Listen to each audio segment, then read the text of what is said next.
Here are a few at-home setups to photograph your assignments. The first is a stovetop setup. If your 2D piece is wavy, you may need to iron it to lay it flat before photographing. Iron it and then let it cool under a weight. Let's try to control the light in the room. Turn the room light off. Darken the room. That way you don't have natural light seeping in. Turn the light above the stovetop on, the ventilation hood. It's very tungsten, so see how yellow it is? We'll correct for that later. Put your piece on the back of the stove as upright as possible.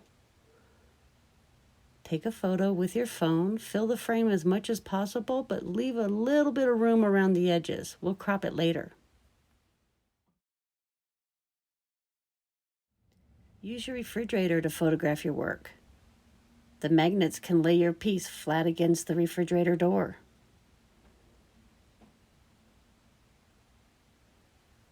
Turn the room lights off.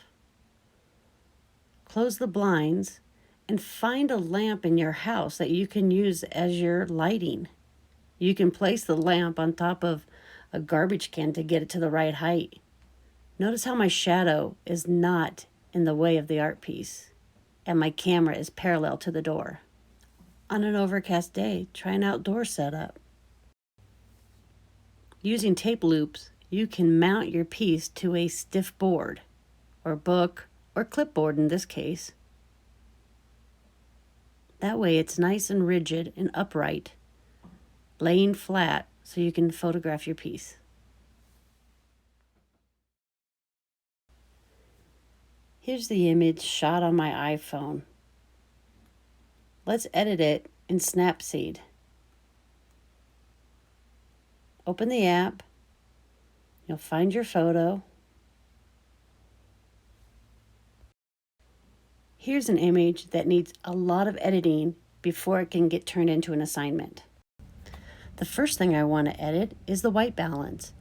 Click the white balance icon, click the picker, it looks like an eyedropper, and then find the whitest area of your image. In this case, it's the white of the paper, and then click the check at the bottom corner.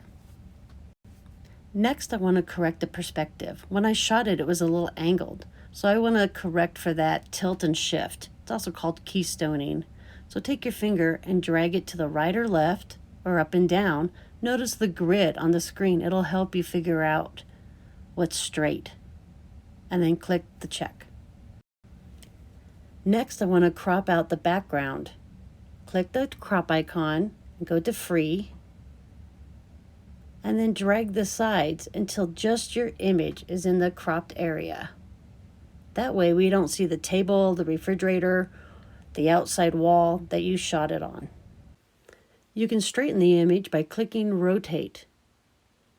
Take your finger and rotate it side to side with the slider, and then click the check mark. Select Tune Image if you want to change the brightness of your piece. Run your finger back and forth on the screen till you find the right amount of brightness or darkness that best represents your piece of art. When you've completed editing your image, click Export and Save. Click Modify, and then it will save to your camera roll.